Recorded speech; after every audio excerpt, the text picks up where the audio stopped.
నమస్కారం, మీ విజయ్ కుమార్ గంట. ఈరోజు మీతో ఒక కీలకమైనటువంటి అంశాన్ని ప్రస్తావించాలనుకున్నాను. తెలుగు భాషాభిమానం పేరిట కొంతమంది పెద్ద మనుషులు తరచూ చేస్తున్నటువంటి వ్యాఖ్యానాలు తెలుగువారి ఎదుగుదలకి అడ్డంకిగా మారుతున్నాయి. అమ్మ పాల భాష అమృతానికే ఈర్ష్య, తెలుగు నా మాతృభాష, దేశ భాషలందు లెస్స. ఇది నిజమే. అంచేత సామాన్య మధ్యతరగతి వర్గాల వాళ్ళు తెలుగే చదవాలి.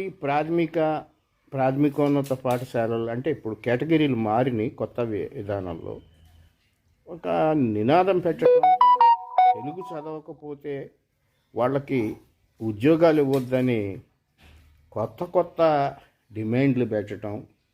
ఏంటిది? మీరేం ఆలోచిస్తున్నారు? అసలు చదువుకున్నారా? విజ్ఞానవంతులేనా? మిమ్మల్ని అత్యున్నతమైనటువంటి పీఠాల్లో పెట్టారు. ఇంట్లో తెలుగే మాట్లాడుకుంటూ, అఫ్కోర్స్ మిక్స్డ్ ఇంగ్లీష్ ఉండొచ్చు. అట్లాగే తెలుగు పాఠ్యాంశం లేకోకుండా తెలుగు దేశంలో అంటే ఆంధ్రప్రదేశ్లో కానీ తెలంగాణలో కానీ చదువు సాగదు. ఇంగ్లీష్ చెప్పే మాస్టారు సైతం తెలుగులోనే ప్రశ్నలు వేస్తాడు. ఇంగ్లీష్ ప్రశ్నలని తెలుగులోనే పిల్లల్ని పలకరిస్తాడు. ఇది నా ఉపాధ్యాయుల, నా విద్యార్థుల సంస్కారం.